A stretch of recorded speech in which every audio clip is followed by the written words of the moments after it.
DJ B-Sec, no audio. No audio, DJ B-Sec. No audio. I got audio now. There we go. It's because I was streaming last night. I have to change the audio for each one. All right, we're waiting on Jerry to get all his stuff set up and ready to go. He's got some. Here, let's do this. I'll play some DMCA safe Christmas music. That was not the one I wanted, but we'll have a quick couple minute AMA before stream while Jerry gets everything ready to go. Twisting the knobs, turning the levers. Yep. Who went outside and touched grass this weekend? Not me. I did CTF this weekend. I did the Meta CTF. Who did the Meta CTF? I know there's a few of us. Let's see. Anita says that's what happened on Christmas week. But we will be here this week, as you can see. Today, tomorrow, I think we're going to be off on Wednesday. Everybody's going to have an off day for Christmas, and then I think we're coming back. Are we Anybody doing a doing show anything tomorrow? fun? That's a good thing, or a good segue, or a point. Are we doing a show on Christmas Eve on Thursday and Friday? Do we know? As far as I know, I think everything's scheduled for Monday, Tuesday, Thursday, Friday. Okay. I will tell you this: I have looked at what CISO's got for today, and they went ham. They do there's some things that happened over the weekend that came out that are pretty significant. Ooh, let me take a look. Normally not trying to throw shade or anything, but it normally takes them a couple of days to get caught up on stuff. Yeah, they actually have one. They've got the flower. I think it's the flower storm. Yeah, the flower storm. Yep. So the fact that they already have that, because that popped into my feed last night. Mm-hmm. Now, reading the actual stuff, it's been around for a while, but because of who was it? What group was it that went down? Rockstar. Because Rockstar had issues or went down, they seem to have taken over. We're getting all up close and personal now. Yeah. So, and it is a hat day because you know what? I'm off this week. Although I was off for only 30. I was off for only 30 minutes, and I got a call in the middle of the stream Friday. On Friday, Jerry said he's ready, but now he's not. But he is. So HR for Barricade literally just sent me a text, said, no, you don't work on Christmas Eve. I'll have to go tame her down in a second. We're talking about the podcast stream, not actually Barricade as a company in full operations. We will be limited responding to incidents, but we are not actively sitting at our desk waiting for the incidents to happen. Yeah. Walking around with the pager on if something goes crazy. Everybody that's old enough gets that joke. Yep. Walking around with a pager. Yeah, so we were watching Christmas with the Crumpets, I think it was. Man, I hadn't seen that in a while. Yeah, I'd never seen it before. That's old. Mrs. Barricade definitely turned us on to it this past week, and it's a pretty good show. I thought it was kind of lame and stupid at parts, but overall it was good for the most part. But I was showing my daughter, I was like, see, that's what a cordless phone is called. That's what you used back in the day. And then we had the whole education a while ago, like how we used to use pagers, and you would know the people who would just have a pager because you would start sending messages based off of the number on your thing. So you would spell out sentences or whatever. And then you would see people with pieces of paper trying to figure out and decode what it meant. What in the world? 1-4. Oh, okay. I'm like, you're talking pager. Look in the private chat. Yeah. I was like, what the hell are you talking about, Jerry? Yeah. I get what he's saying. We're talking pager stuff now. So I think Jerry's ready. You ready? If he's ready, we're going to drop off and we'll play the intro, and old Jerry from not behind the glass, in front of it, will come in. So here we go. All right, so let's do the buffer. Let's drop off. We'll let him bring himself on and do his normal intro. Yep. Let's go. Later on.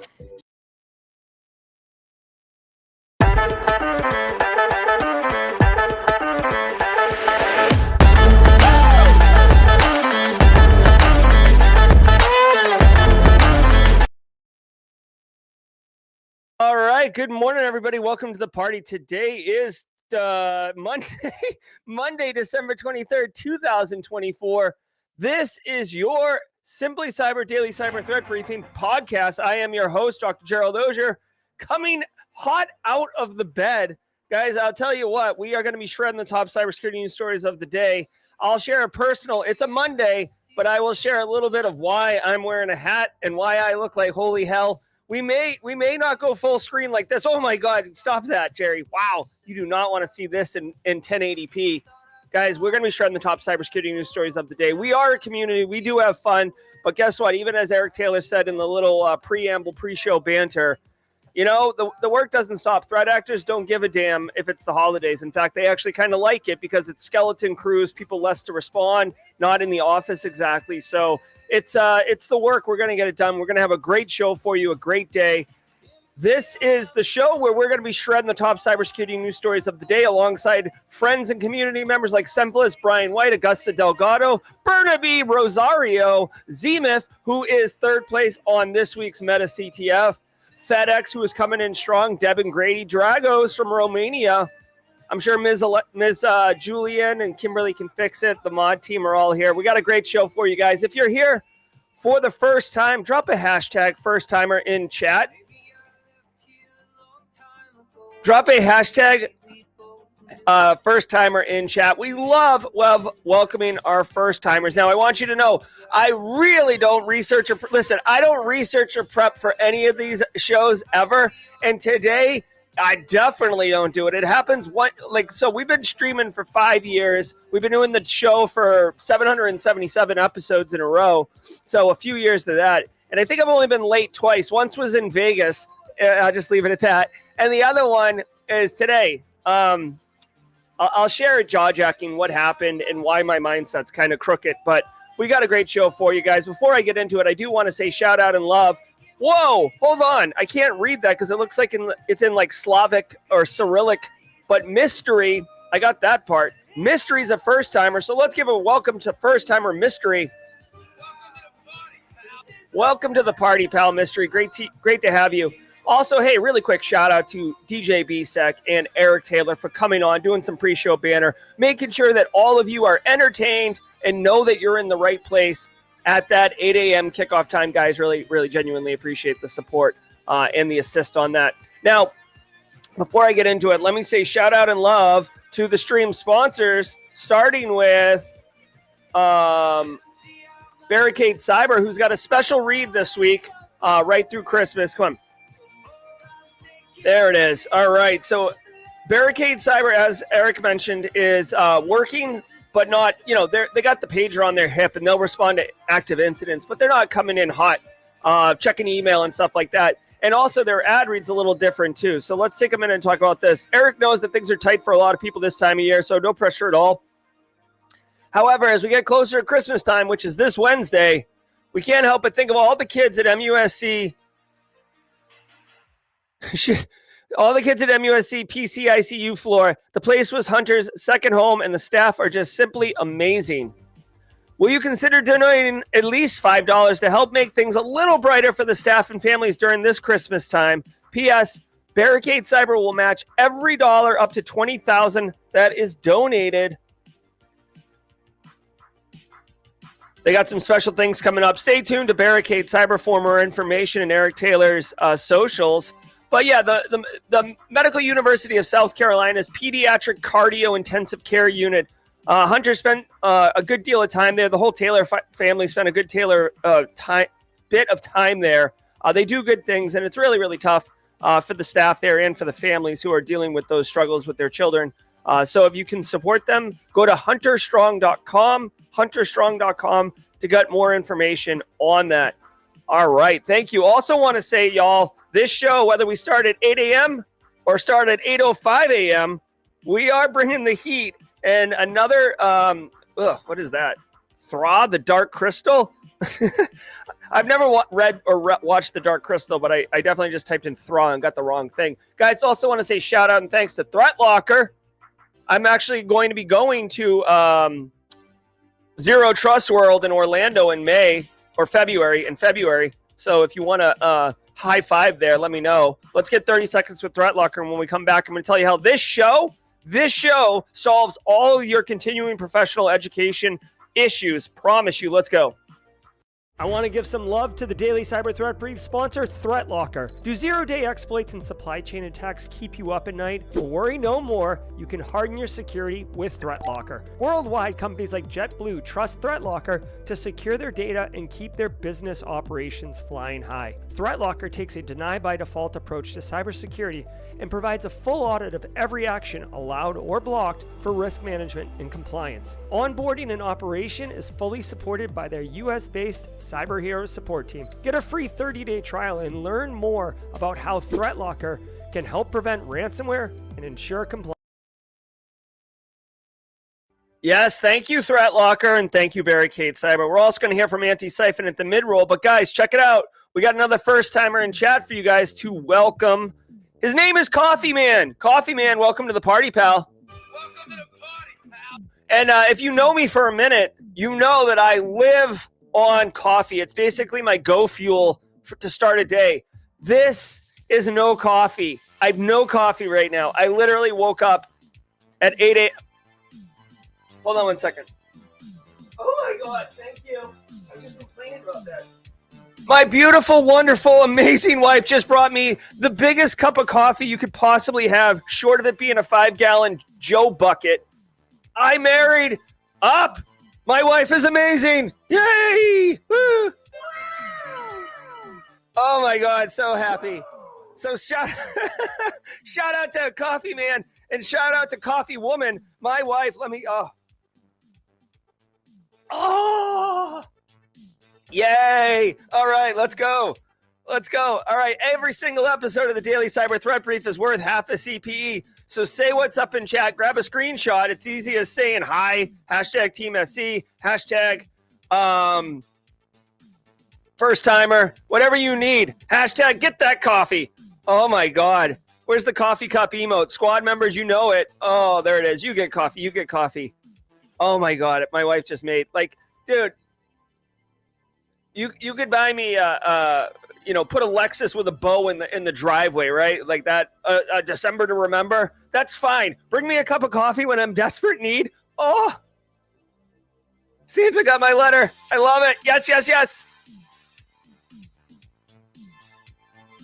Oh, so good, so good. All right, guys. Hey, every single episode's worth that half a CP. So grab a screenshot. We got work to do because I got up late and came into the office like Kramer entering the apartment. So let's get into it, y'all.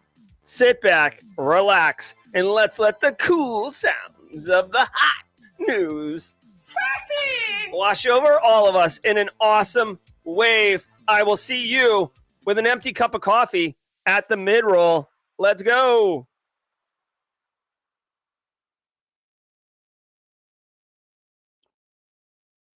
From the CISO series, it's cybersecurity headlines. These are the cybersecurity headlines for Monday, December 23rd, 2024. I'm Steve Prentice. Phishing as a service platform Flowerstorm attacking Microsoft 365 users. This new phishing as a service platform has emerged from the ashes of Rockstar 2FA to use adversary-in-the-middle techniques to intercept user credentials and session cookies in order to bypass multi-factor authentication protections. The platform uses phishing portals that mimic legitimate Microsoft login pages to harvest credentials and MFA tokens. A report from Sophos says that approximately 63% of organizations and 84% of users targeted by Flowerstorm are based in the United States. To protect against these phishing attacks, experts recommend using multi-factor authentication with AITM-resistant FIDO2 tokens, deploying email filtering solutions, and using DNS filtering to block access to suspicious domains. All right. So check it out. You can see in the infographic here, which is not going to get a saxy saxophone. I'm not in the club mood right now, so you're gonna have to really woo me with an infographic to get my sounder. But you could see here the graphic is showing basically Rockstar 2FA phishing as a service platform basically took a huge L on November 12th, like basically went offline. I don't know if law enforcement did that. Hold on, what is this? All right, there you go. There you go. I like it. I like it. Carrie getting work. Way to go, Carrie. Boom. Rock on, Carrie. There we go. Do it. All right, very cool. All right. BSEC, drop a link to that LinkedIn post in private chat so I can link it here. Sophos is, basically, this is one of those ones where I always dunk on security vendor companies for basically writing blog posts that show that whatever their product combats is the biggest problem. This one, I feel like Sophos is really doing like a community service by doing this work. It doesn't matter if it's called Rockstar or it's called Flowerstorm or it's called Flying Donkey getting after you. Like it doesn't matter. At the end of the day, it is about multi-factor authentication, compromise and circumvention through an adversary in the middle attack, which I believe is just being politically correct. For years and years, we called it man in the middle attack. An adversary in the middle attack is the same thing. So for me personally, I used to think like, oh, wait a minute, like that's a new term. Does it mean something different? It doesn't. Okay, so spoiler alert. It's just an updated, more modern way of saying man in the middle. So adversarial in the middle attack. And basically what they do is they have these lookalike landing pages. They get in the middle and think of it like this way. They say, here's a Microsoft login page. And then they actually have the Microsoft login page. And then they basically, give me your credentials. They put the credentials in, then it pushes for the 2FA. They ask for the 2FA. You put the 2FA. They put the 2FA. And now they've connected the sequence and they get a token. Now, there are instances where you can steal a session token as well from the victim. But when I hear adversarial in the middle, I think of literally in the middle of the transaction and kind of managing both sides of the communication. So that's what I believe this is doing. At the end of the day, it's having great success. So you want to be careful with that. Now, in the how to defend yourself section of the story, which is what practitioners like you and I, and Ion Q and Groove Martin and Anita Sailor, Swim with Sharks, Kyle, those are the things that we want to get out of this show. They mentioned use FIDO2 compliant authenticators. Okay, that's good. You'd have to look at what FIDO2 compliant options there are. Like I know YubiKey is definitely a FIDO2 compliant, but I don't know if facial recognition biometrics on a or your thumbprint or something like that. I don't know if those are considered FIDO2. Let me know in chat if you guys know. I don't know if a passkey, like I know my password vault and Google, both of those are pushing for passkeys, and passkeys are better. Again, I know passkeys are better, but like I'm still like not super sure why. That's a deficiency on my part. Our very own DJ BSEC behind the glass, but also sometimes in front of the glass, wrote a really detailed LinkedIn article. You could see right here up on screen. Talks about the key technical details and mitigations. Yes, sir. Now, as I mentioned in the story, they said use DNS filtering. This is only going to work for your end users if they're on your corporate network, okay? So if Steve is, in his off for Christmas break and he's like under the tree rooting around on Christmas Eve or sniffing that turkey like the Bumpus's hounds coming through, right? And he goes and checks his email and he gets caught in this phishing platform. DNS filtering is not going to help him because he's not routing his DNS through you. Now, you could change your personal DNS, which I strongly recommend, from your ISP, to your to a third-party option like Cloudflare, Quad9s, Google DNS. I would recommend that, honestly. Listen, here's the final thing I'll say about this, and then I'll link this story here for BSEC. Here, I'm going to link it now. BSEC's LinkedIn article. Okay, it's a good one. This is definitely for practitioners. Okay, this is definitely for practitioners. This article and what to do with it. What I will say is, you have the opportunity to protect your own family by going into your router. Right? I hate to. I'm really big on inclusion, okay? But like, don't go in the router. If like you don't even know how to log into your router, please do not Google how to log into your router and then start rooting around in there. Like, you could cause a problem. So, but if you're comfortable configuring a network device like a router, what I would recommend is you could go in and change the DNS resolution on the router from your ISP to one of the ones I mentioned. Again, Quad9's 9.9.9.9. Google is, I believe, 4.4.4 and 8.8.8. Personally, I use Cloudflare. They actually have a really cool one where you can have one that's just like no malware, but it allows adult porn sites. You can have one that blocks malware and adult sites.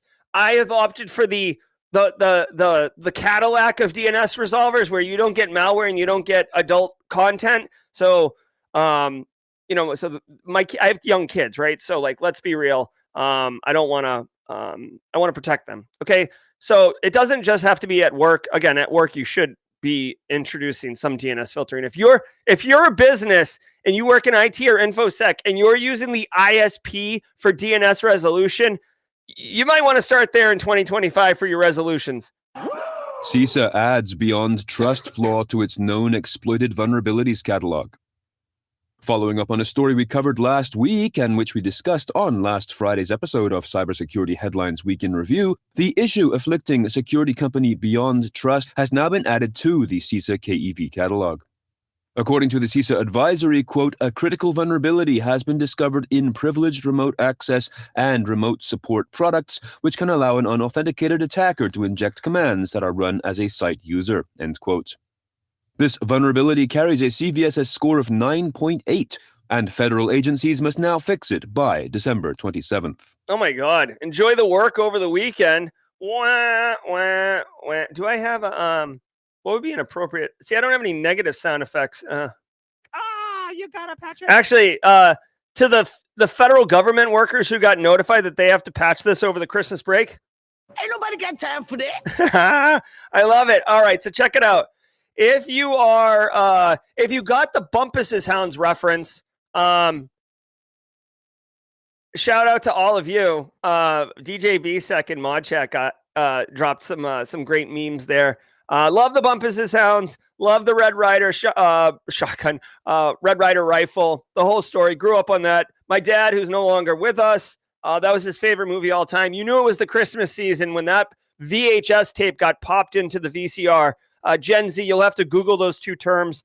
All right, so let's talk about this. Beyond Trust is a privileged remote access, remote support solution, okay? So already Beyond Trust offers great value to a threat actor. It basically gives them, they don't have to develop some cool backdoor, some elite persistence mechanism. The application itself does it for you. And then, hey, did you take TCM Academy's privilege escalation courses for Windows and Linux?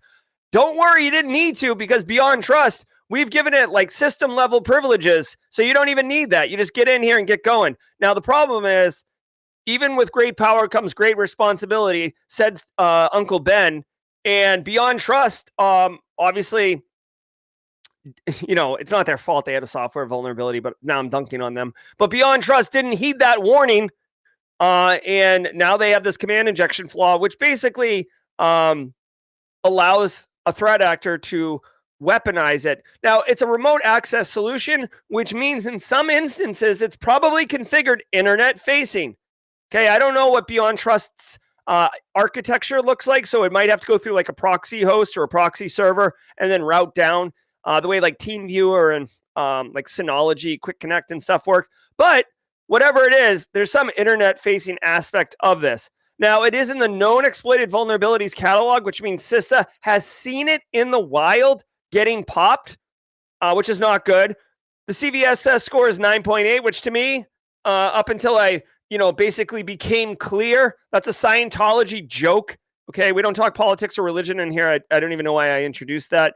But you gotta patch it. a 9.8, you want to patch ASAP, okay? Now, our good friend Brandon Poole turned me on to EPSS, which I'm now like low-key. I have I Heart NIST tattooed on these knuckles. I think EPSS might get on these knuckles, okay? Because this is pretty dope. Let's check out what the reality is.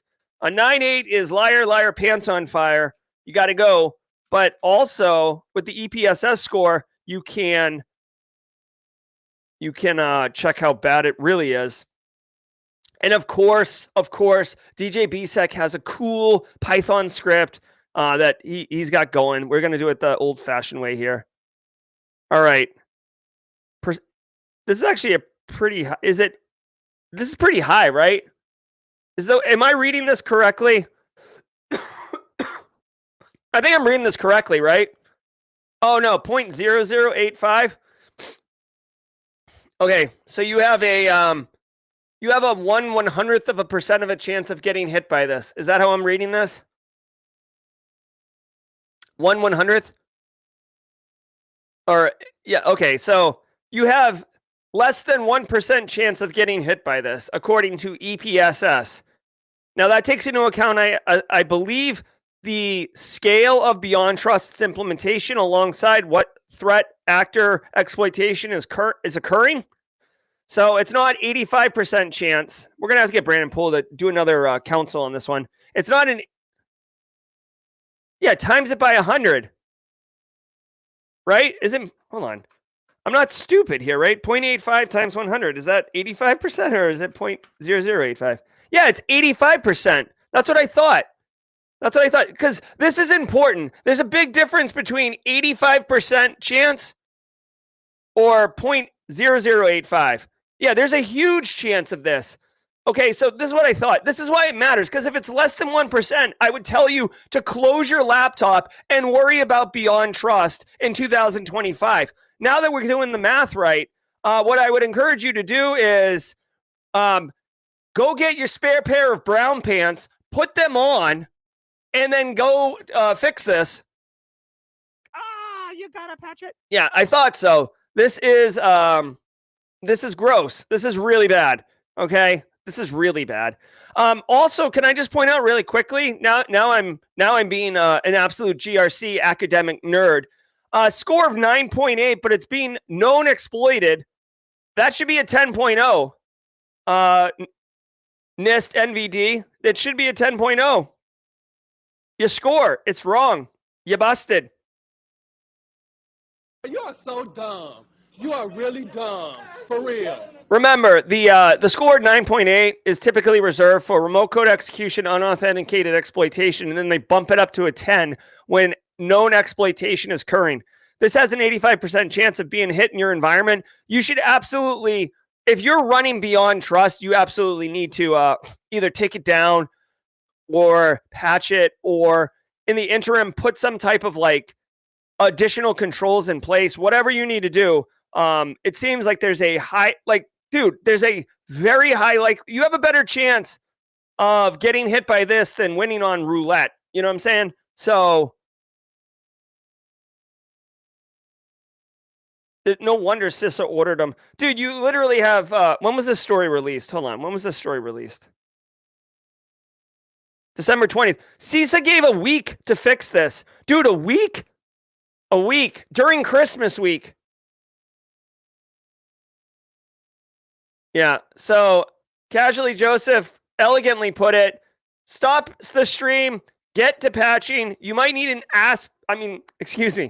You might need an ice pack for your booty from exploitation. It may already be happening. The call may be coming from inside the house. The If you're walking funny, it's because you're running beyond trust. You know what I'm saying? You got threat actors up your wazoo. Hey, real quick shout out to Coffee Man. Coffee Man here for the first time. It took him 37 minutes and me showing up to work late to become a squad member. Coffee Man, welcome to the party, pal. Can we get a welcome to the party, pal, for Coffee Man joining the squad? Hey, Coffee Man, you have access to a whole bunch of emotes now in the squad tray, or the emote tray, so giddy up on that. All right, so the TLDR here is patch this if you have it, and be sure to use EPSS. Ascension Health ransomware attack impacted nearly 6 million people. In breach notification documents filed with regulators, the healthcare giant Ascension Health states that the attack, which happened on May 8th, resulted in the theft of medical information, insurance data, government identification, and payment information, which includes records of medical tests, credit card information, social security numbers, and passport numbers. Victims are being offered 2 years of free identity protection services and access to a $1 million insurance reimbursement policy for fraud incidents. This was one of many healthcare-related attacks this year, and like so many others, it forced its member hospitals to turn away ambulances, revert to paper records, and cancel non-emergency appointments. All right. Quick shout out to Elliot Matisse, who says it looks like Beyond Trust patched the cloud customers on December 16th. Very cool. Thank you, Elliot Matisse, for that intel. And really quick, also, I know that there's massive risk consideration, hashtag GRC Mafia. There's massive risk consideration when you're thinking about using third parties in supply chain because you're basically extending your risk profile to include whatever the heck the third parties security things are. But in a lot of instances, you are getting faster to patch, faster to remediate, faster, like lower attack surface. Think about like the greatest example is like M365, right? If you're running Exchange on-prem, that's disgusting, okay? And I know you have to do it from time to time, but in a lot of instances, if you can get Exchange online and therefore Exchange Online protection, you are so much better off, right? If you're running like Server 2008 R2 because it's hard to do schema upgrades, I get it. Guess what? Ain't nobody got time for that over on the Azure side. They handle it for you. Ain't nobody got time for that. And it looks like Beyond Trust, this is another great example. Guess what? Have another eggnog spiked with brandy if you're a Beyond Trust cloud customer, because you don't need to go in the office today. Ain't nobody got time for that. You can get the Mary Holy Spirit all up in you early this morning because you chose the cloud option and they took care of it. Okay, now let's talk about this Ascension Health ransomware. Okay, it's a day that ends in Y, which means we have audio issues, and it means that ransomware hit somebody. We had like a 1 in 3 chance it was healthcare, 1 in 3 chance it's manufacturing, 1 in 3 chance it's something else. 6 million people hit, and let's see what they got. What did they get, Johnny? Well, these ransomware threat actors pulled down medical information, insurance data, government IDs, and payment information. They will stay on a 3-night, 2-day stay in Belize. All right. Everything from records of tests received to credit card info, socials. Yikes. The victims are getting 2 years of free identity. Throw that on the tire fire. Dude, I think I saw on Amazon you could get 2 years of identity theft protection as a stocking stuffer. That's what's going on. Okay, I'm joking. I didn't see that. But my point is, dude, I have like 8 of these things running simultaneously. I think if we pulled chat, there's 300 plus of us here right now. We probably collectively have 4,000 identity theft protections running. Like, I get it. It's like the token prize you throw in, as part of the the bridesmaid groomsman gift. And if you're old enough to have been in a wedding, typically you get some type of like little gift, little package. And there's usually like vitamin C in there, some Tylenol, a wet wipe, and like a gag thing, right? Like that's what's up, because you're going to go hard when in your younger days. When you're 45, you just sleep in because you're tired. All right. They're definitely going to show up on HHS's OCR wall of shame. Not that anyone cares about that anymore. They did have backup and contingency plans. That's what I would like to that's what I would like to focus on here for a hot minute. If you work in any industry and you're responsible for InfoSec, you should be doing tabletop exercises, or the old TTX if you're cool. Tabletop exercises, and you absolutely should use ransomware as your first simulation, your first case. If not every other case, you should be doing tabletop exercises also more frequently than once a year. I don't know why people are into like cybersecurity awareness training once a year and tabletop exercises once a year. So it's dumb. You should be doing it. Second of all, why I bring it up is it's not just like, oh, we got hit with ransomware. Oh, restore from backups. Guess what, Kevin? We know restore from backups. It's a bit more complicated than that. Kevin is my token, system administrator team. Carl works in the business, and Kevin's my system administrator. Carlos, we got a squad member. Alexander, squad member. All right. Here's what I want you to remember. Okay, this is a long way to get. This is a long way to get to the point. When you're doing tabletop exercises, assume you don't have access to most of your applications. You don't have access to 80. You don't have access to your ERP solution. You don't have access to email. How are you working? How do you work? Okay. In this instance, nurses at Ascension Health used communal Google Docs to share information, which, by the way, definitely not HIPAA compliant if I had to guess. But you know what? Sometimes, and guys, I worked in healthcare for a number of years. I'm not going to tell you where the bodies are buried, but I will tell you, I'll tell you the following. Patient safety, patient care takes priority no matter what. And that might include HIPAA violations. All right. I'm not saying go lift up the rugs, go look in the dark corners. But at the end of the day, if you don't have technology and a patient wants to FaceTime the doctor and have a conversation about their treatment, guess what? The doctor's going to take the FaceTime call. It's as simple as that. The doctor's not going to be like, oh, I know you're in pain right now and I know I have the answers, but this isn't HIPAA compliant. Please contact me on an acceptable solution. Thank you. No one's doing that. Ain't nobody got time for that, okay? Ain't nobody got time for that. Again, I'm not saying go look, but I'm telling you for a fact, almost every healthcare instance has some HIPAA issues because it's all about delivering patient care. They do operate within the confines and constructs of HIPAA, but sometimes things happen, okay? This sucks. I hate that threat actors and ransomware actors have decided to go hard on the on healthcare. Anita Sailors with the super chat. Best friends. Yep. Thanks, Anita Sailors. Says, thank you, Doc, for the stream and for showing up. It truly kept me going when I was ready to give up. This year's been tough, but I'm so grateful this community being part of my journey. Heck yeah, Anita. We are happy to have you too. And I'm glad that you connected with like FedEx and James McQuiggan at 35,000 feet at ISC2 down in Florida. All about good times. All right, guys, enough with this. Threat actors suck. That's the TLDR from this one. Ukraine suffers one of the largest Russian cyber attacks to date. According to a statement from Ukrainian officials released Thursday, this attack, quote, targeted Ukrainian state registers, which store various types of official records, including citizens' biometric data, business records, property ownership, real estate transactions, legal and court decisions, voter information, tax records, and permits, end quote. Ukrainian officials call this an attack intended to sow confusion and panic.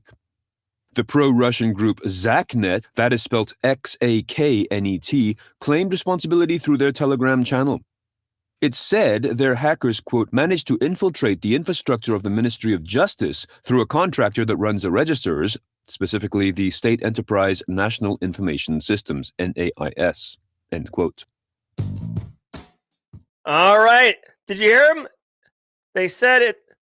The threat actor is Zaknet. Yes, Saved by the Bell. We are going back there. Right? Oh, wait, hold on. Zach. Oh my God. If this isn't the quintessential 90s kid show, dude, the intro, the storylines, Miss Bliss, if you're really old and you know about the original iteration of Saved by the Bell, Mark Paul Gosselaar owned the role. Let's go. All right, so Ukraine gets hit. Very serious, dude. It's been more of the same. It's hard to... Oh, Fleetus with the gifted subs. Did we just become best friends? Yep. Fleetus with 10 gifted subs. Thanks, Fleetus. Definitely appreciate that. And if you're one of the 10 recipients who just picked up these gifted subs from our friend Fleetus, do use the squad emo tray. It is the Zach attack. That's what I should have pulled up. Sorry. All right. So Ukraine State Register gets hit. Russia's very good at misinformation, disinformation. Also, you've got to remember that Russia basically gives bulletproof cover for the Eastern European threat actors operating in their space. So it's not very difficult to imagine Russia tapping one of these threat actors and saying, hey, comrade, I know that we let you operate, but it's time to do us a favor. Go attack this group. And they would get that. Also, they would have plausible deniability because it's not a state-sponsored act. It's not a nation-state-backed act. But it basically attacked their state government, right? Citizens' biometric business record, property ownership, real estate. They basically hit the municipalities, okay? I got to tell you, I've talked to some Ukrainian people. They are very stout. I think that like an attack like this would I don't know. In the United States, we get hit like municipalities, cities, Minneapolis, Baltimore, Atlanta, LA, Rhode Island. We get hit quite often with these type of attacks, and we kind of handle it with resiliency. Ukraine's actively been in a war since 2022, so they're coming up on year 3 of this land invasion, and they've been pretty resilient, I would say. So I don't know exactly what this is going to do other than sow panic among Ukrainian citizens. It is what it is. ZachNet stole a large volume of data and deleted the primary databases and backup copies, which is a standard practice in ransomware threat actors. I'll just tell you really quickly. Ransomware, if you didn't know this, it's basically pretty straightforward. For a while, it was just encrypt your data, but then people got backups, so then it became encrypt your data, delete your backups, delete your production, whatever, or encrypt your production, delete your backups. Then it turned into delete everything that you can and make a copy and exfil it, so that became double extortion. In some instances, you don't see it a lot. They have triple extortion, which is encrypt your data, delete your backups, exfil your data, and denial of service attack. And in some instances, again, just to complete the picture, they will just do data exfil and they won't even bother with encryption because there's a lot of solutions out there that can detect that the encryption's happening and will nip it in the bud. So threat actors don't want to tip their hand until they've done the full data exfil afterwards. So these are the options that the threat actors get to choose from. Ukraine, still getting hit. We'll see what happens to Ukraine and what the United States does. Again, not a political show, but U.S. has been helping quite a bit with Ukraine.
All right.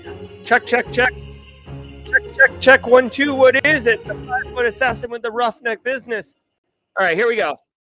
All right, I think we're good to go.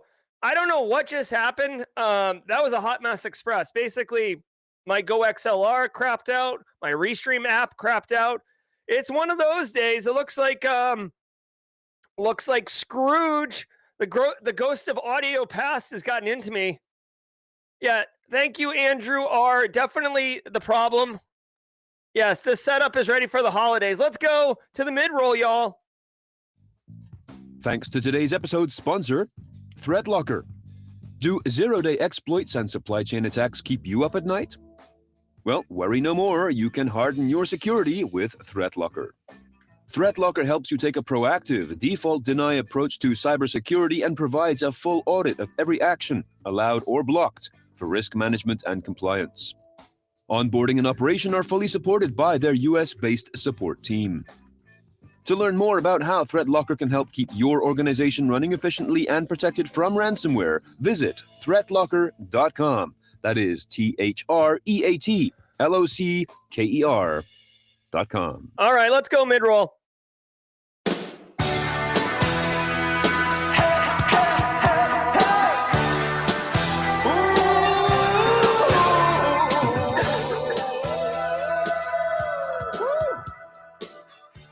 All right, you guys. I know we're all sorts of out of order right now, and that's okay. I want to say thank you all for being here.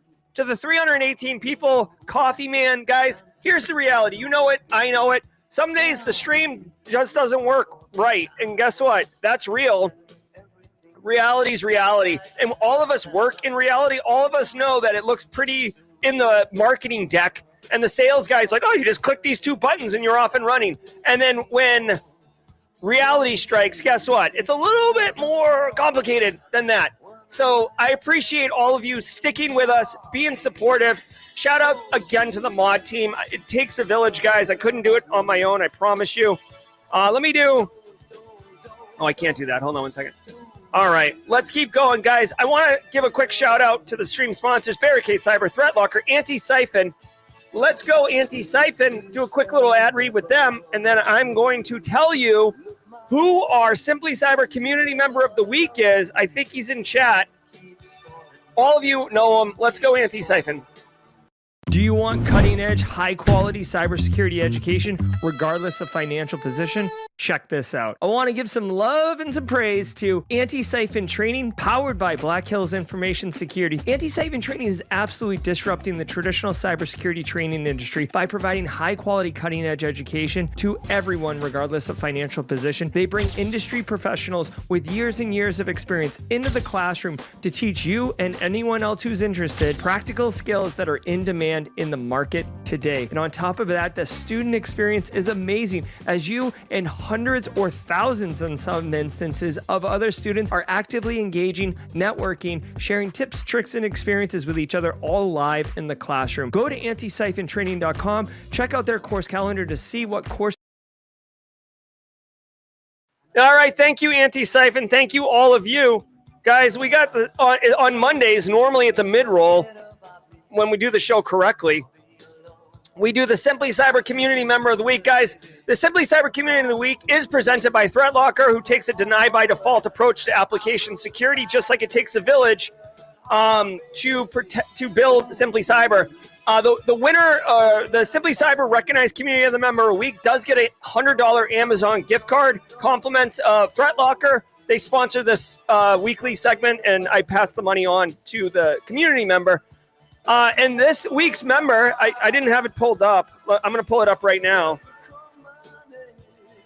You guys know him. He does a lot for the community. He's been doing a lot consistently. His name's Dennis Keefe.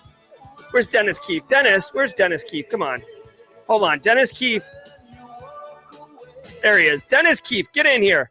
Ladies and gentlemen, your Simply Cyber Community Member of the Week, Dennis Keefe. A great follow on LinkedIn. There he is. Dennis Keefe, let's go.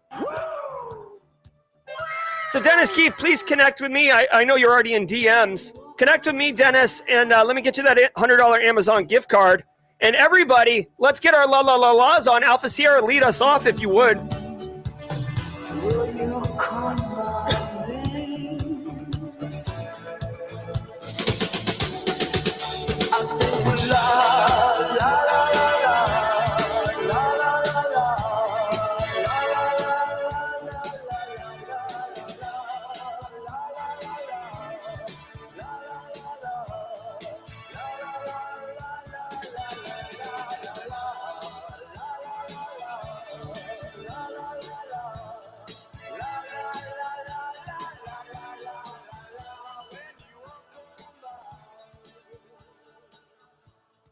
All right, we're gonna have to speed run the last four stories because reasons. Bad box Android infection grows. Following up on a story we covered last week in which we described 30,000 Android devices in Germany being infected, researchers at BitSight have discovered a new bad box bot infrastructure that shows more than 192,000 devices now infected. These additional devices include Russian-made Yandex 4K QLED smart TVs and Chinese-made Hisense smartphones. Most of the infected devices are in Russia, China, India, Belarus, Brazil, and Ukraine. Bad box malware comes pre-installed on these types of devices and creates email and messaging accounts for spreading disinformation. There you go. I mean, if you were looking for evidence to support that,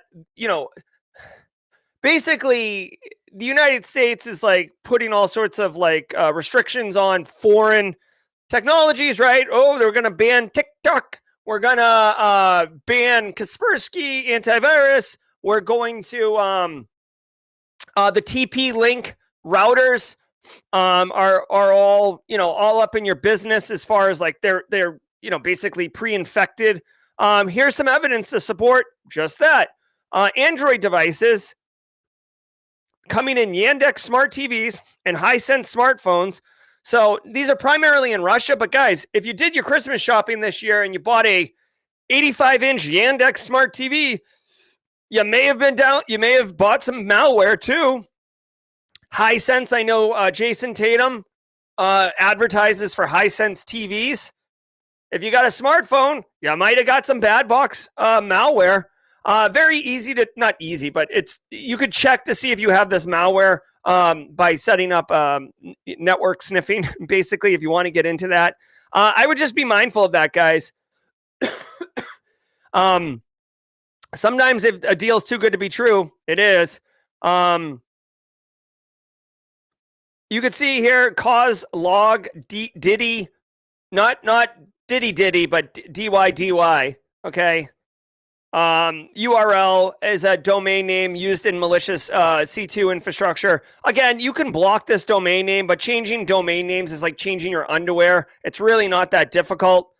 So you can sinkhole these C2 domains. If you wanted a really great, again, these are more, here's the thing. This is a botnet, which is used usually for things like denial of service attacks and as jump posts so you can attack from somewhere else.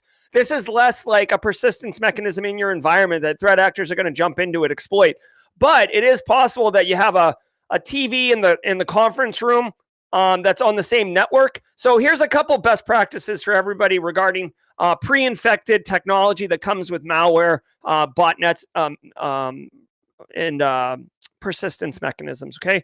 Number one, for corporate environments, put IoT devices on a separate network segment, at minimum a separate VLAN. But if you can get much more granular than that, go for it. Put those on a different network. That way your TV that runs Android and potentially this bad box malware is not also on the same network segment as your file server, your ERP application, your domain controller. First of all, push that over there. Second of all, if you're on it's like your home network and stuff like that, you can put it on a separate network segment, which isn't a bad idea.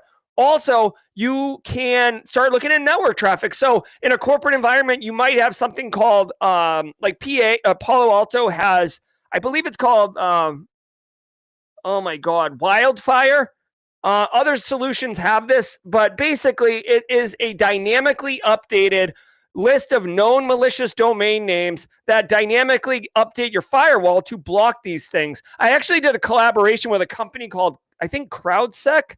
Let me look at this. The CrowdSec? Yeah. So I did a thing with CrowdSec. Again, they have a free tier. They have a free tier that you can leverage. And this is basically like, I hate to use this term, but it's appropriate. It's like a poor man's version of Wildfire. So it's not as thorough and as robust as Wildfire, but it is on a free tier. So you can get a dynamically updated IP tables, dynamically updated firewall and stuff like that. And this is a good way to do it. So block that stuff. And then if you really want to go hard, you can sniff your own network traffic span port off in front of the router, and then or just from the TV or from the IoT device and span off, and then see if there's any weird telemetry coming out of it. That's what you want to do. I also want to give a quick shout out. I'm in a couple private Discord servers with other cybersecurity content creators, and this guy, Matt Brown, whose channel I had never really followed before. What's up, everybody? Exploded. Look at this guy. I'm going to share this because this guy's cool. Matt Brown. I'm going to drop a link to his YouTube video here, or his YouTube channel. But I want to call your attention to this video right here. This video, guys, he has 100,000 subscribers, 77 videos. He normally gets a few thousand views per video. This video has almost a million views. I watched it last night, or I watched part of it. This is him breaking down the TP-Link devices that everybody's talking about. He is a reverse engineer, hardware hacker, and I think he breaks down this whole, like he gets right up into the firmware. He gets into the hardware. He definitely does some reversing. You can see he's doing bin walk up in this piece.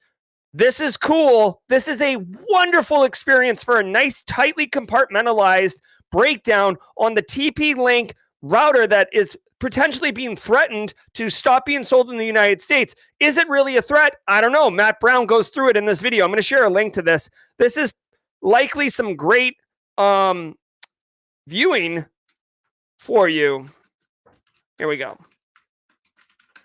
Also, drop a hashtag TeamSC in the comments on that video. We can go ahead and I'm going to subscribe to him myself, actually. How do we get comments on this video? I don't even know how to do that. See, sometimes I don't get, I think it's because I'm too zoomed in, maybe. Oh, there it is. Wonderful work. And then I'll do hashtag TeamSC. Boom. Subtle. Boom. Okay, hashtag TeamSC. All right, let's keep going. The U.S. unseals complaint against the technician accused of working for Lockbit. The U.S. is seeking to extradite Rostislav Paniev, 51, a dual Russian and Israeli national accused of being a software developer for the Lockbit ransomware group. He faces trial on 40 counts, including computer damage and extortion. The complaint states that Paniev worked for the cybercrime group from 2019 up until its takedown by law enforcement in February of this year. Among the pieces of evidence presented was Paniev's computer, which had access to the Lockbit control panel, which was, quote, only available to Lockbit members who have undergone a vetting process, and not to the general public, end quote. Microsoft 365. Russian Israeli accused of workings. All right, so he's dual Russian and Israeli. I'm not saying that's not impossible, but that is interesting. You don't see that very often. And he's a developer for Lockbit. The guy's 51 years old. All right. So it's not just like these cool elite hackers that Hollywood wants you to believe, where they're wearing like big mink coats and have cool names like, Acid Burn and stuff. This guy, Rostislav Paniev, 51, probably got a colonoscopy in the last couple years. Normal dude. Okay. He's been extradited to the United States. Guess what? F around and find out. That's what's happening. Regulators,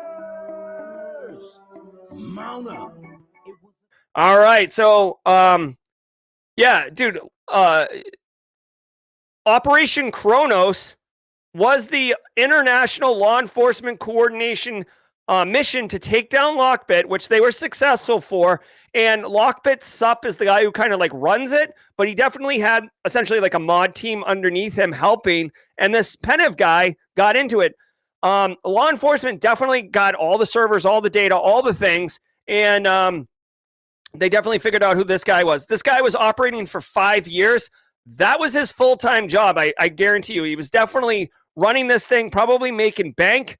He's got a lawyer who says my client is a computer technician, and he was never aware of the money laundering, the fraud, the extortion. Yet he had access to the main Lockbit control panel. So good luck with that defense, Paniev. Plus, I would imagine if Penev is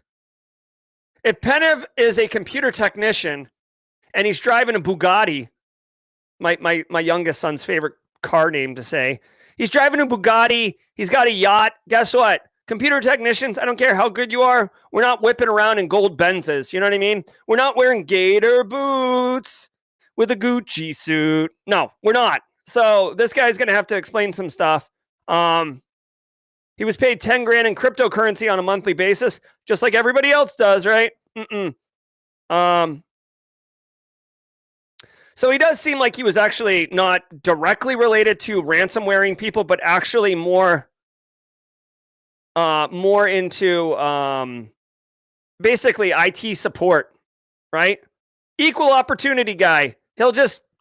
He's just there to help people. You want to commit crime? Go for it. I don't care. You want to make software as a service to help, whatever, local K through 12 schools deliver service? No problem. That's what the guy's argument looks like. But dude, when what kind of tangled webs we weave when first we opt to deceive. And no, I was not referencing Gilligan's Island. My God, people. Come on. Am I that old? I can't be that old. Come on, man. Big timers? You guys don't know big timers? Bro, come on. We're going to do this really quickly because we're off the rails. We're off the rails today. Look at this. What's up? Fresh is our turn, baby. Gator boots, gator boots with a birch out Gucci's. Them Gucci suits ain't got no job. What's up? Fresh is our. All right, there you go. That was the gator suit Gucci boot. We're keeping it real up in here, right? I may have just woke up at 8 a.m., but I'm still fly. Feel me?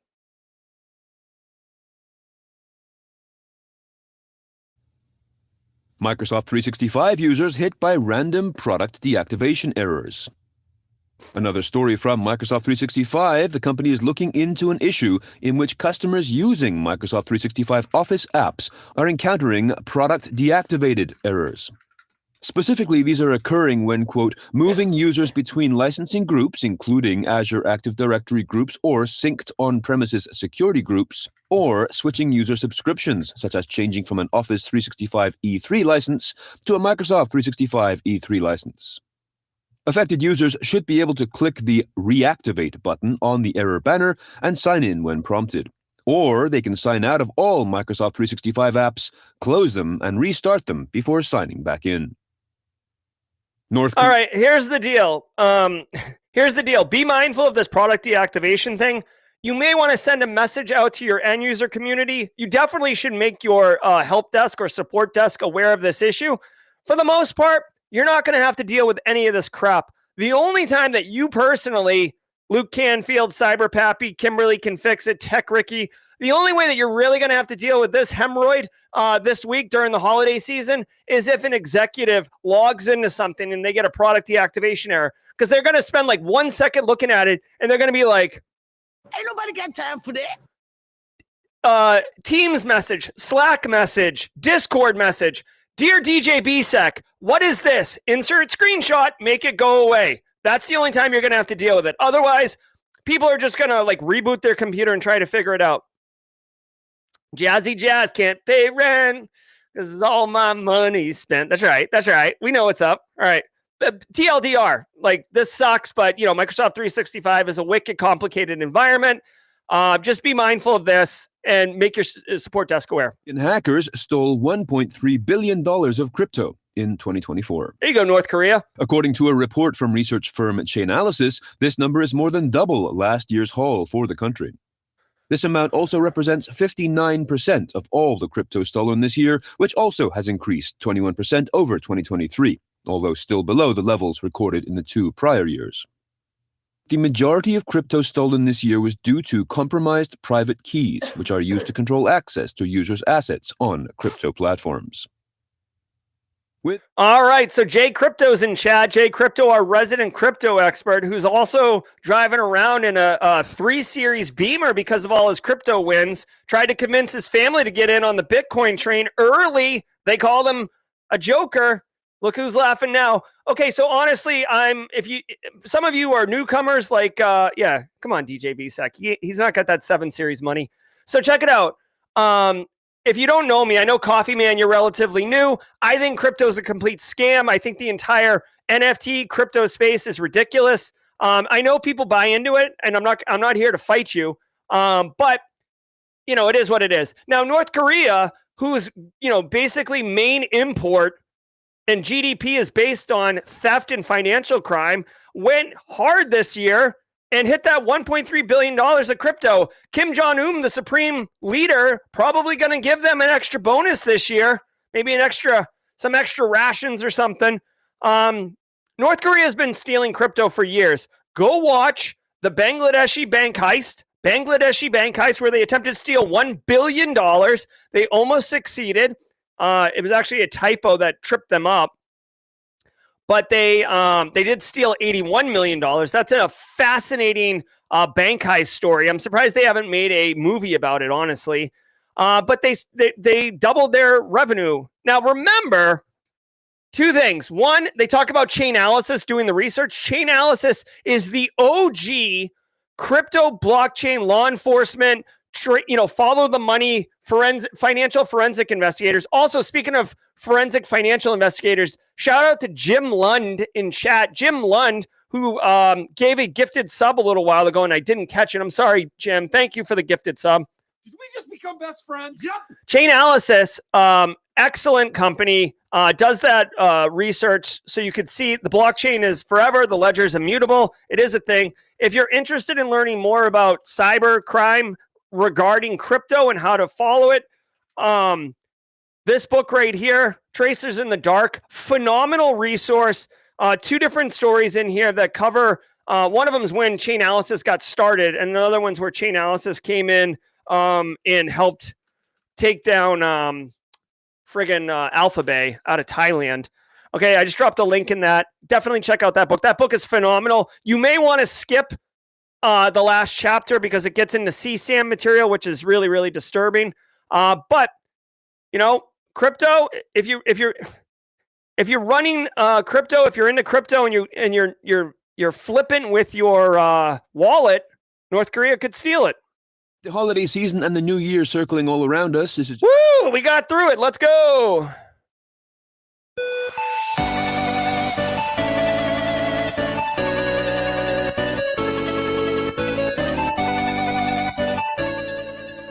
All right, y'all. We straight crushed it like a bunch of bosses. We're going to pivot over to jaw jacking. We got DJ BSEC behind the glass. I'm going to pivot. I'm not even going to go to the other studio over here because I'm a hot mess express. I'll explain to you what happened this morning. We'll talk about over the weekend. I'll share a little personal stuff. No big deal. I am wearing pajama pants right now, so I won't be stepping backwards out of the frame. But we're going to go. Let's do some jaw jacking. This was episode 777 of Simply Cyber's Daily Cyber Threat Brief. Coffee Man with the super chat. We just become best friends. Thank you, Coffee Man. Let's go to jaw jacking. Coffee Man, you're going to love jaw jacking. Check this out.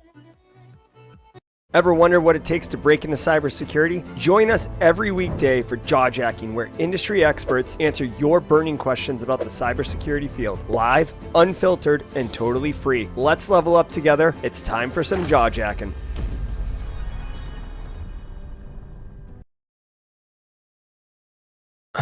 What's up, everybody? Welcome to the party. My name is Jerry Guy.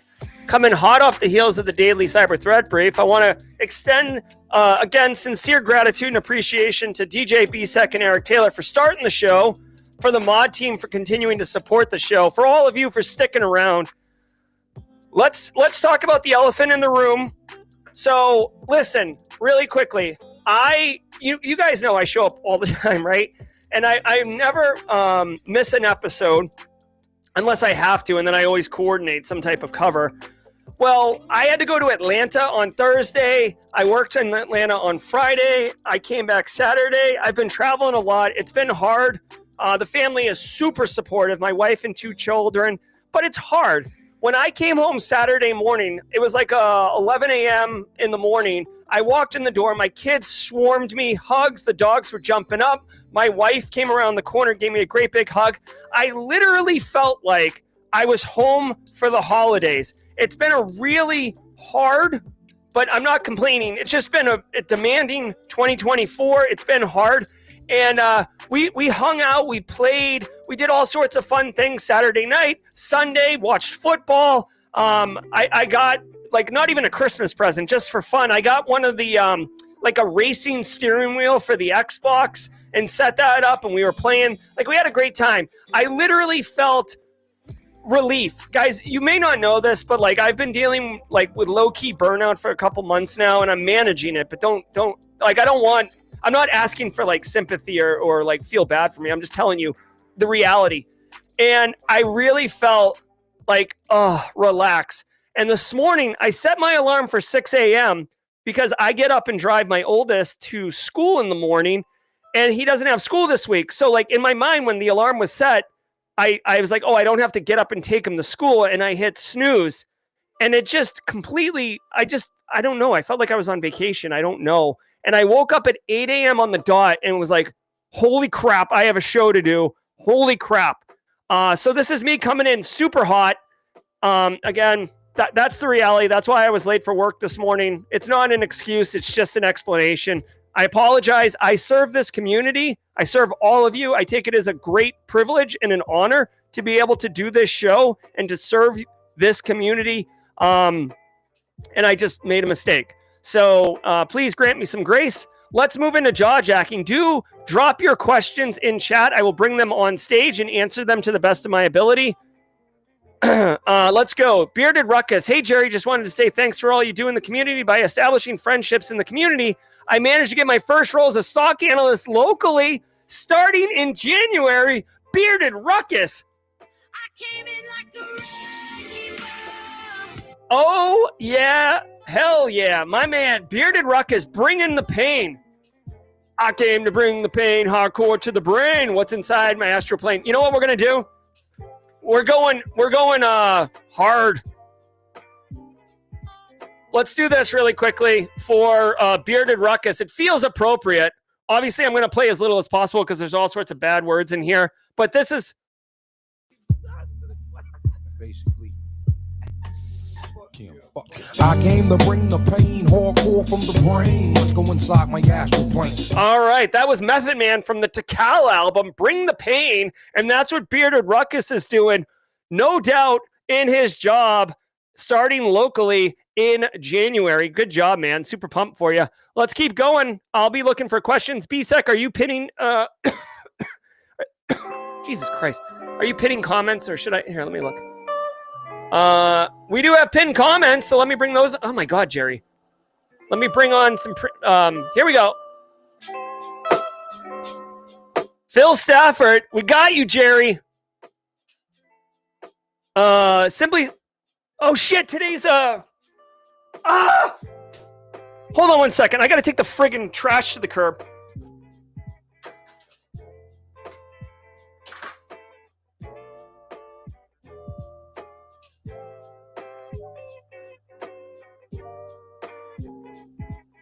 I won't leave y'all without anybody while Jerry runs and takes his trash to the curb. He's going to come back in and I'm going to be on screen and he's going to be like, what is going on? Let's see. Y'all throw comments in there. I'm going to post them up on here. I just saw somebody who put it in there. Sniper Umar. We'll drop that one in. Else running to the curb right now to put their trash out? Because I know I do that in the morning. You're sitting around and then all of a sudden you hear the garbage truck come through and you're like, oh crap, and you run off. And everybody's like, what are you doing? And you're running through everywhere going nuts. All right. Maybe he made it, maybe he didn't. All right. No big deal. I got you. I said, does anybody else run into the curb right now? Throwing their trash out? Jesus. Fortunately, the dump truck is so identifiable a sound. Oh yeah. I sit here. I do the same thing. I'll sit here and I'll hear the clanging of everything. I'm like, oh crap! And I just start running. That's what I was telling Chad. I said, does anybody else look like an idiot running through the house, grabbing trash and throwing it? And everybody's like, what are you doing? I hear the trash man. I hear the trash man. Yeah. It's like, you know what the trash man is? It's basically like an ice cream truck for adults. Yeah. Oh my God. That's good. Woo. All right. So, all right, I'm pinning if you want to stay in front of the glass, Basek, we could do this. I'm pinning stuff for you. All right. Looks like Casually Joseph wants to come on stage too. Let's get an update on AOC from him too. Oh yeah, he did I his didn't stuff think you guys last were night. going to get a chance to see my pajama bottoms, but there you go. You know what? They actually didn't, because when you open the door, it's so bright it washed out the camera. Oh, the Eye of Sauron. Yeah. Yeah. All right. So let's keep going here. We're all human. Senflis says, thank you. Senflis out of Poland.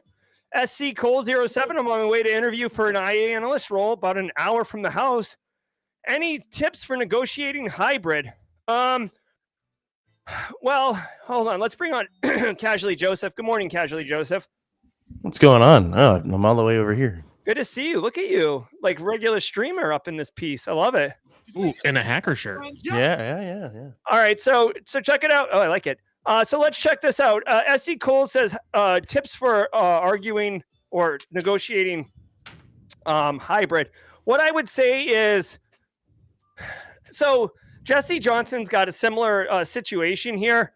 What I would say is, for anyone who's looking to go hybrid, obviously you got to get the job first, right?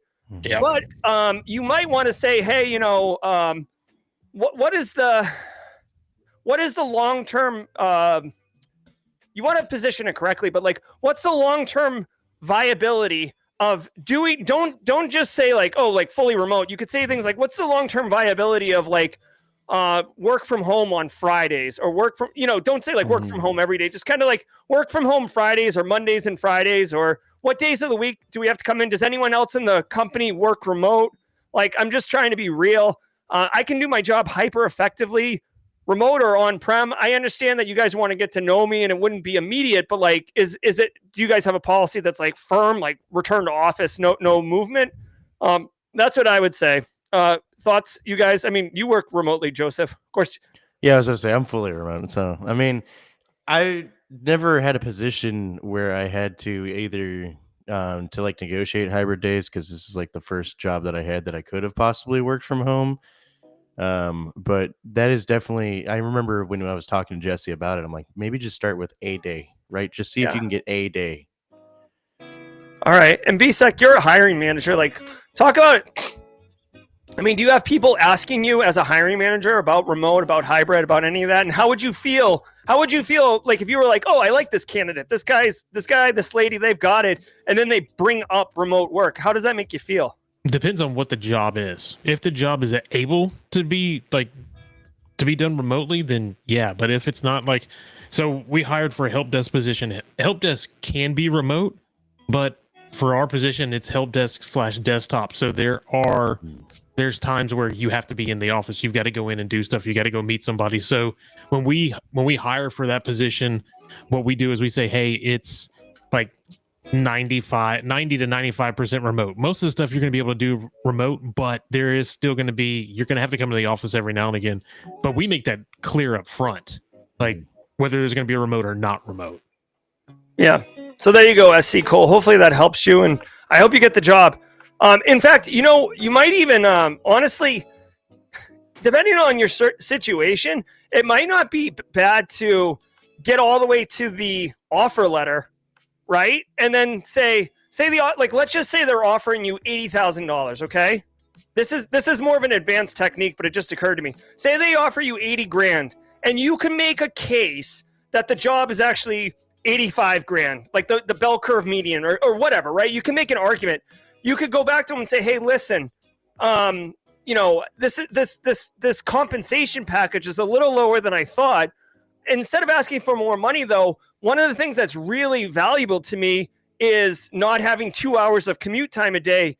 Can we talk about a plan where in 3 months, 90 days in, and if I've proven myself, we can start moving towards a Monday and Friday work from home kind of situation. Like leverage it as almost part of the compensation package, because once they've written the offer letter for you, they want you, and you're like 99% to the finish line. As a hiring manager, I got to tell you, you might think that we have all the power on our side, but dude, if I've gotten all the way to the end of the road and I'm already thinking about what the work that this candidate's going to do and how it's going to fold into my whole thing, and then you throw a wrench in the works talking about like you may not want it, like it's not that hard for me to say, yeah, like sure, 90 days, like let's talk about it, right? So you could do it that way as well, especially if they're the top candidate, like they're wanting you. Yeah, exactly. All right, let's keep going. You mentioned in Discord you might buy the new Call of Duty. Will we be having zombie fighting sessions for multiplayer there? We could do that. Cyber Umair. It all depends. The new Call of Duty, is anybody played that? I've never been a big zombies guy. I think Eric Taylor is a big zombies guy, right? Yeah, he loves zombies. Yeah. Yeah. So we could. I'll tell you what. There is a channel in Discord under the Love Fusion section for games. You can definitely coordinate a Simply Cyber Call of Duty zombie party or whatever. But me personally, I'm unreliable when it comes to that stuff. I play games when I can, and it's very inconsistent. Sorry. Yeah, I'm sure you were going to make some joke about me and Magic, so go ahead. No. I was going to say I've been playing the new Black Ops. I've been grinding camos on my break. Nice. I love it. Okay. ZMF, how did you like the CTF? BSEC, since you came in second, just narrowly edging out ZMF. How did you like the CTF? Man, so the first two I got right away. And I think the other three, I really want to see the write-ups on them, because I think the other three was like right there. And I got to the point where I was like, all right, I'm spending too much time on this. Let me see if I can go grab another one. And so, yeah, I think going back, I probably just should have stuck with where I was the one that I was on and finished that one, as opposed to just being there and going, oh, screw it. I'm going to move to something else, and basically doing all of them and basically doing like 80% of them probably, where I could have just done 3 and got 3 flags. So. All right. Well, let me know as a community. I guess BSEC, like, here's the thing. So for those who don't know, Meta CTF was the organization that we did the CTF with. I had a call with Roman, who owns and runs Meta CTF, and I set up a year-long relationship between Simply Cyber Academy, actually, like the school, and Meta CTF. So they're going to be running monthly CTFs. There's prizes from Simply Cyber Academy, TCM Academy, Antisyphon training, right? So this is going to be a monthly thing. I did notice that Antisyphon and TCM Academy had like much more, I guess, presence on the Meta CTF versus like Simply Cyber Academy also being recognized. So I'm going to correct that with Roman. But my point is, this will be like a monthly thing. So if people like it, let me know, and I'll lean into it a little bit more. Q1, not to get nerdy and businessy, but Q1 is going to be hyper focused on the academy side of the business and introducing more courses, more career paths, more opportunities. I actually released like several free assets inside the academy. There's a free course. There's 2 free digital downloads on kits and stuff like that and resources. So the CTF is going to be part of that. So if you guys like it, let me know, and we're going to lean into it more. That was the first one I've ever done. Okay. So and it's fun. And I would say everybody should, if you've got, I mean, it was 4 hours. Yes, it was on the weekend, but it was 4 hours. I jumped on, and I mean, I had on my stream, I had the football games going on in the corner, so people could watch the football game. I had the stuff going on there. There were a couple people that popped in and out. I think they were doing it as well. As a group, I mean, everybody can get in and do it. You do it by yourself, but then maybe get into Discord and get into the Capture the Flag room so we can all talk back and forth and say, hey, what are you doing over here? How'd you do this, or how'd you do that? I mean, it was fun, but I was on it. It did seem as though I was on an island trying to figure out what was going on. And I will tell you, the boot camps, the CTFs for the rest of the year will all be 2 hours. Normally the CTFs are 2 hours. This was a special holiday one. I think it's only 5 questions, 2 hours. This time was 10 questions, 4 hours. Yeah, there's a lot.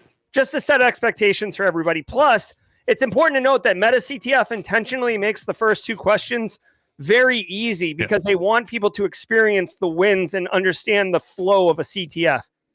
Yeah, I would say you need to go in with just a little bit of knowledge. Like I would say have at least done a couple of try hack me rooms just so you understand what's going on. Because the very first one was nothing, right? You could find that flag easily. The second one that I did was getting a web shell. So basically all it is was how are we going to upload it? You had to basically upload a picture. So the first thing you do is, okay, well, can I upload something beside a picture? Yeah, I can. Okay, so now can I upload a web shell and get it? Yeah, okay, I uploaded the web shell. Now where the hell did it upload? Oh, here's where it uploaded. Now I can use web shell to get the flag. I mean, it took me, like in the first 15 minutes, I had those first 2 flags. There you go. All right, so we'll do more of it. DJ Bezek, some of us know the answer to this, but Cybertron doesn't. Yes, I did. In fact, I'm waiting for the paperwork to finish. Just takes forever for that stuff to come in. Yeah, welcome to GRC. Yeah. I saw somebody posted that they had just got theirs, and I was like, okay, well, I started looking, I'm like, how long does it take? And they say it usually takes anywhere from a month to a month and a half to get everything done. I'm like, all right, so just sitting here waiting. Yeah, hurry up and wait. Yeah. Oyen Demola Unganot says, any network professionals here, which DJ BSEC is, so you could take this one, BSEC. What projects are an absolute beginner in networking do to build their portfolio, considering network security engineering as a path for a later career? Go ahead, bust it down, BSEC. So Cisco just allowed, was it CML? Basically Cisco's lab for free. They've let you start using that for free now. Go use that because that actually gets you access to their images or to their firmware and their machines, and you can use that for a lab. You want to build out a simple network so you can prove that you understand how traffic flows. That's what I would do for number one. And then from that point, you can start hardening things and show how you've put in VLANs and so forth. But yeah, I mean, that's all. If you're just starting, that's what you want to do. Prove that you understand the underlying effects. That's like I had a guy that worked with me before, and he wanted to get into it or understand it. And what I did is I built out a network for him in Packet Tracer, and then broke it, and then sent him the file and said, "Here, go load it, and then see if you can fix it. And if you can't, then come back to me and tell me where you're stuck." So those type of things for the network side, because what you're going to get is stuff able to move from point A to point B. If you can't move from point A to point B, then you need to know why. That's it.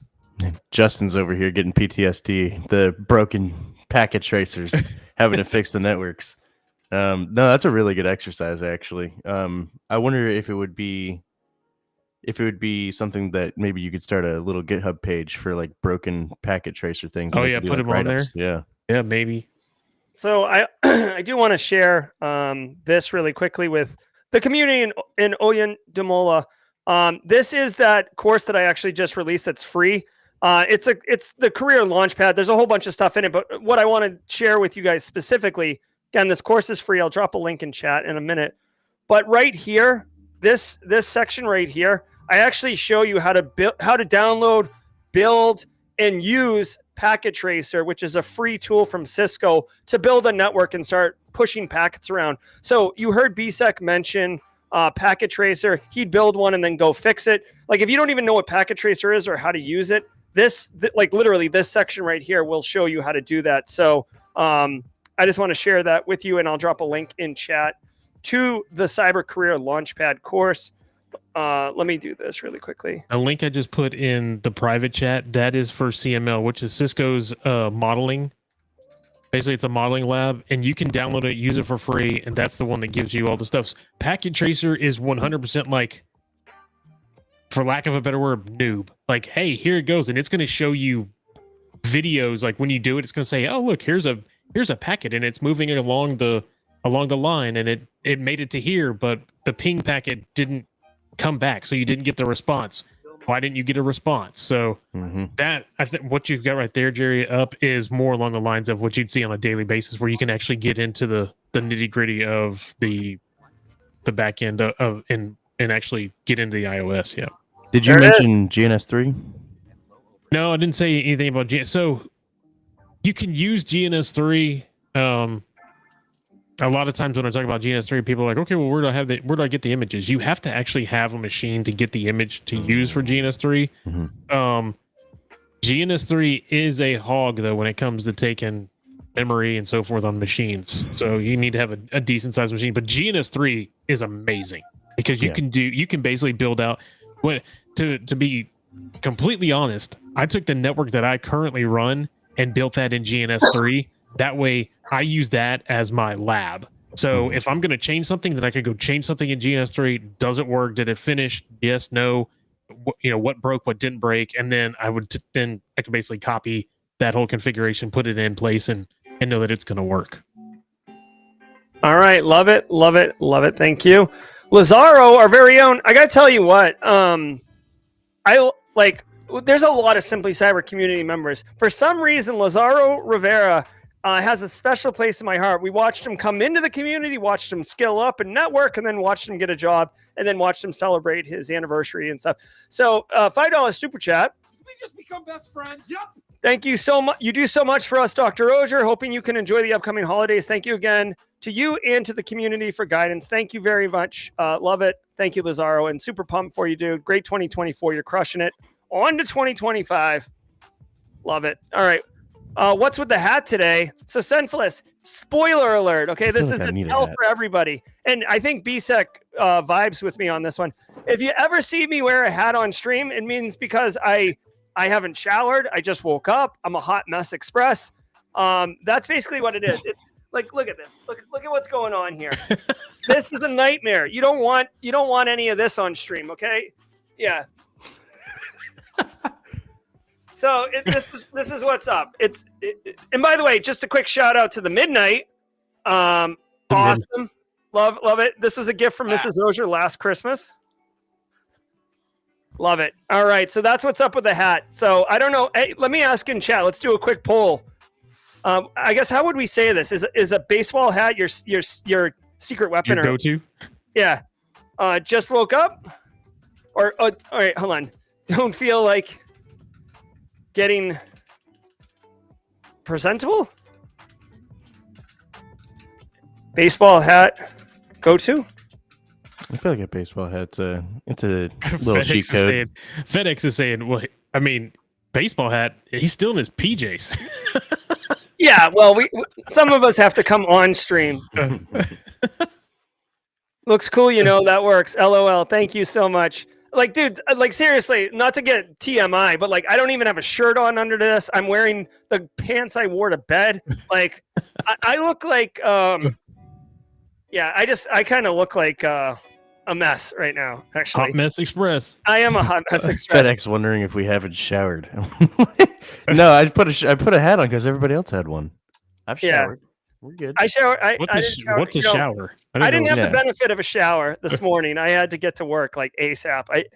You know what it was? It was like so Saved by the Bell. Like, that I can't even remember the intro song to Saved by the Bell right now. When you wake up in the morning and a long time.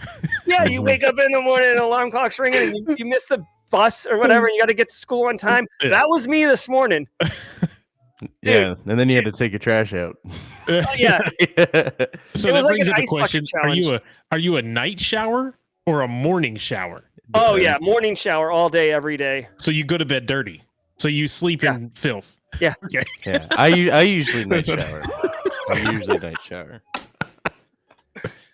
Oh yeah, I get all swiny and then I lay in bed. No, dude. I mean, if I'm sweating or something, if I worked out or I worked in the yard or something, I will shower.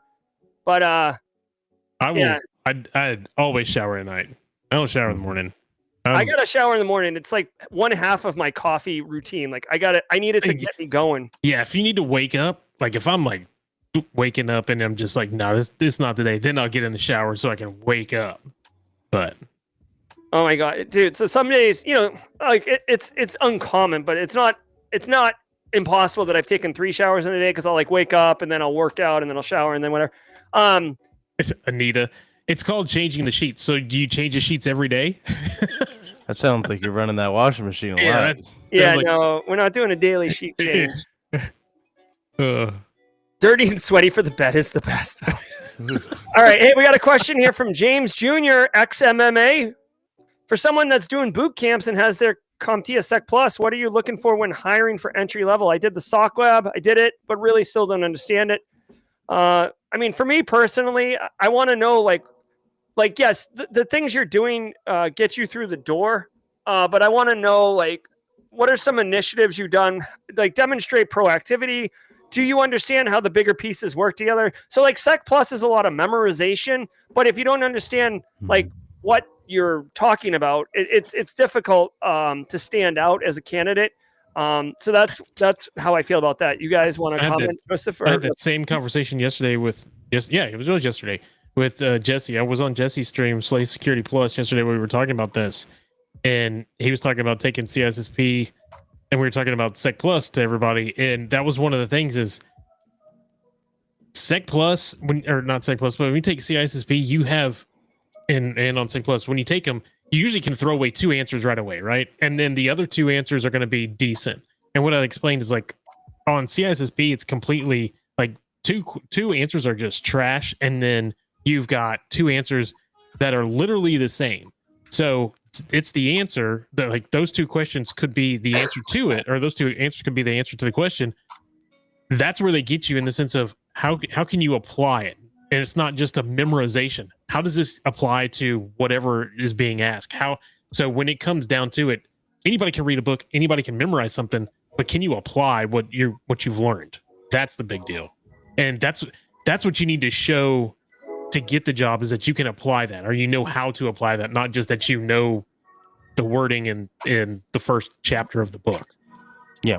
Essentially, by doing a boot camp and getting your Security Plus, you have now laid the foundation. And I'm trying to like word this in a way that doesn't sound mean, but you have now become on par with everybody else trying to find an entry level job. It's now time to set yourself apart by doing extra things, by doing projects, by being a part of a community, by volunteering, by doing whatever else it is. I like it, which is why I got the personal branding for a career in cyber course coming up 2 weeks from now, first week in January. I will just tell everybody, in case you're curious, what do we got? 256 people here. Wildly, there are only 6 people registered for that course. I teach it live in person, like obviously through Discord. But so if you do register, you're going to have a lot of access to me that week because it's just going to be a few of us in there. Until now, everybody's going to go register, and the access is going to go. Yeah, well, we'll see. Tommy Flynn says, do you think some of the certifications should offer private sector and government-based courses and certs? Do you think some of these certifications should offer a private sector and government-based courses and certs? I ask because they don't operate the same. They're not structured in the same. Policies are very different. I don't fully understand that question, Tommy Flynn. But you've got to remember, certification bodies are for-profit, private sector companies. The government is, nonprofit, public. So they're kind of unlikely to create those certifications. So I don't really understand the question. Honestly. I think where he's going with it is when you go take the certification is, as a whole, is just a certification, whereas in a private sector, it's completely separate from federal or from DoD or whatever. So shouldn't they actually have DoD certs like that are directly for DoD versus private? I'm assuming this is what he's asking, and I would say no. And the reason would be is because that certification covers, like, we'll just take Sec Plus. You have to have Sec Plus to do DoD stuff, right? So you take Sec Plus and you're good. But then they're going to bring forth their own specific policies. Sec Plus, and like Jerry was saying, CompTIA doesn't care what DoD is doing at 100%, or they don't care what Ernst & Young is doing. They're giving you, here's an overview, and then when you get to EY or you get to the DoD, at that point, they're going to say, hey, this is what we do within the walls of our corporation or within the walls of the DoD. That's not a third party's not out there to train you on how the company's going to do their stuff. Yeah, Jeremy Flanaut says CMMC classes are like $4,000 to $5,000. Yeah, we're seeing that. There's like a little cottage industry of exploitation going on there. I will tell you, personally, I want to create a Simply Cyber Academy CMMC course. It wouldn't be a licensed course because they're charging a lot to be official training partners of CMMC, which is absolutely gross. But it is what it is. So anyways, stay tuned for that. Like I said, Q1 of 25 is going to be heavily focused on the Academy side, since I spent Q4 on the media group side. But I understand a couple $100 because, you're paying the person for their time making it and whatnot. A few $1,000s, dude, you're reading a checklist.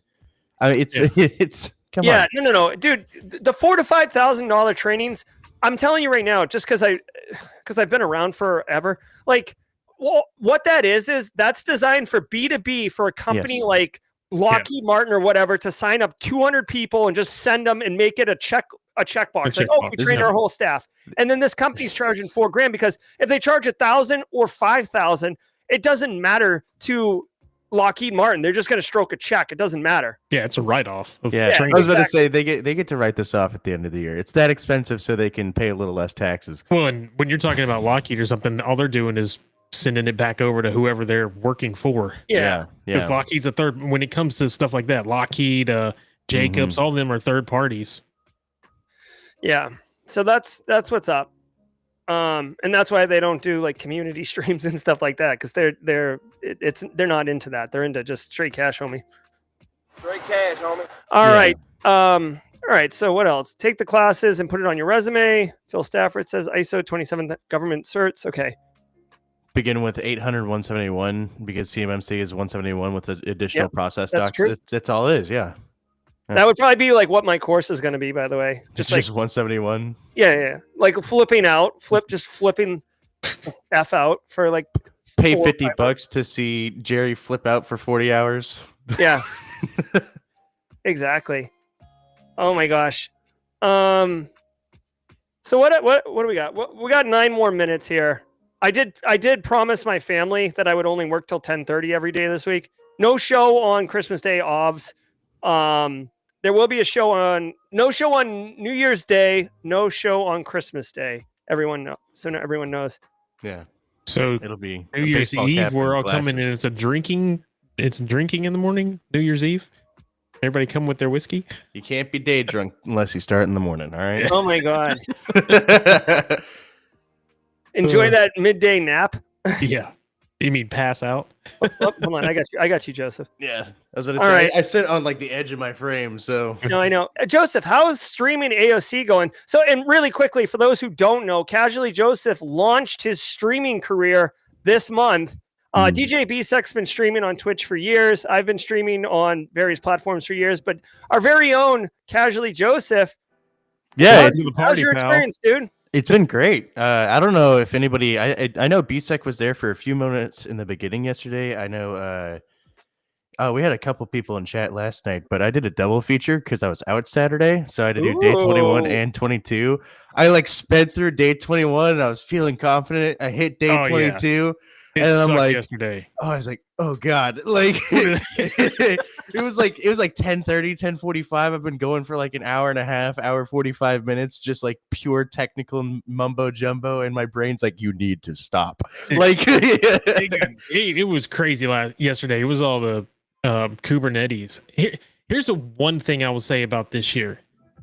And Joseph, you let me know if you think the same thing. Okay. This year seems like it has been a ton of logs. Like just looking at logs after logs after logs. I'd say there's definitely been about 4 days. Yeah. And the years before, there was, and I said this last night. Like we had the reverse. So Marcus Hutchinson was on 2 days ago. So he did the one for reverse engineering. That was cool.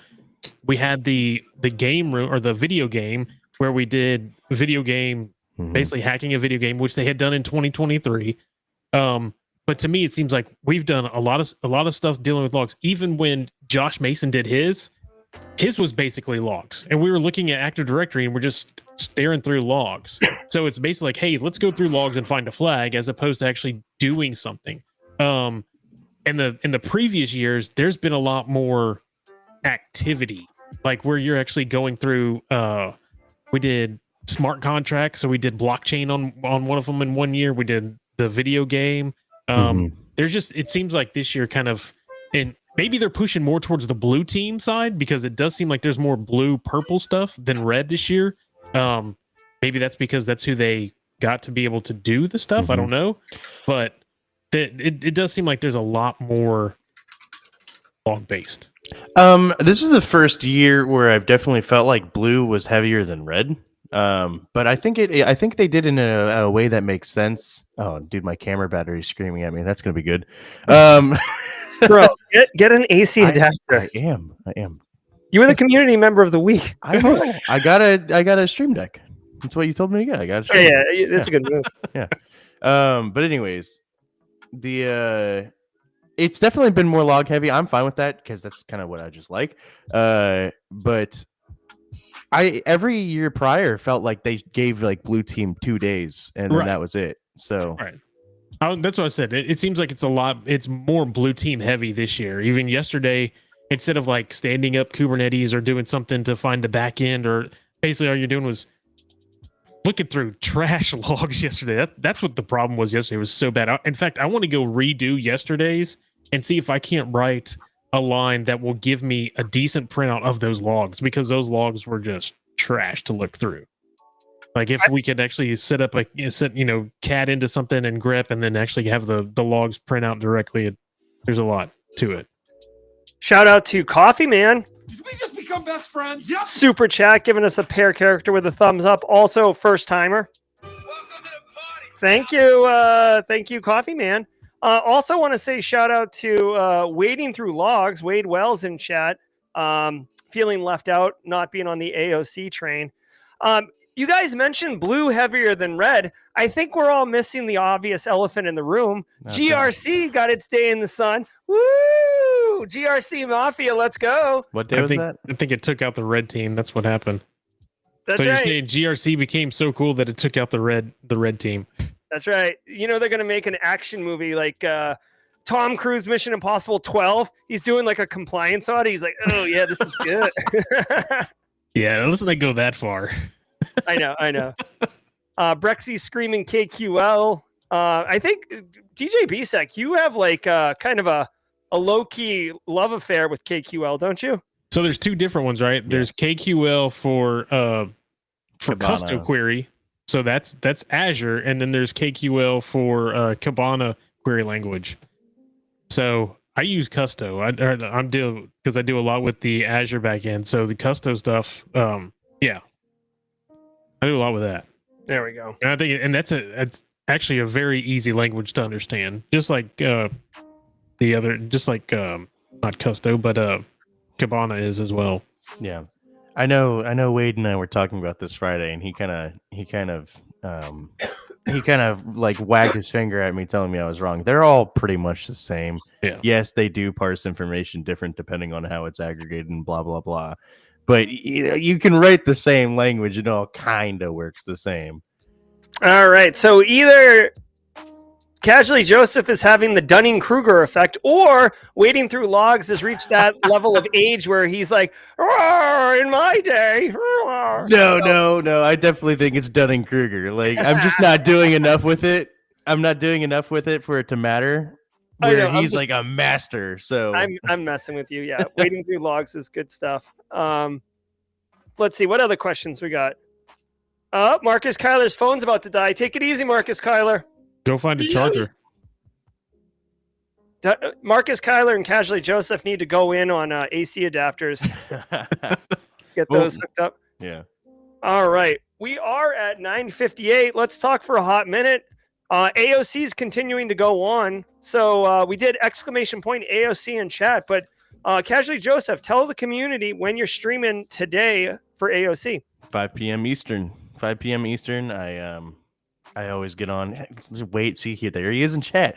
That's like saying all languages are the same. No, I'm not saying they're exactly the same. I'm saying they're mostly the same. Yeah, and if you know one language, you can work in another. Yeah, for the All most right. part. 5 p.m. for Casually Joseph. If you like, hold on. Like, let's do this. If you like, look at this guy. If you like this look, he's got a couple axes in there. He's got the, the classic boom with a mic in his face. This guy's streaming hardcore like a boss every day at 5 p.m. AOC. You can get some of that. And if you like more of an evening vibe, more of a snowball fight, DJ B-Sec, when are you streaming, dude? 7 p.m. Central Time. The time that everybody should be on, Central Time. Right. So 8 p.m. Eastern Time for those people who don't live in Fantasyland. Go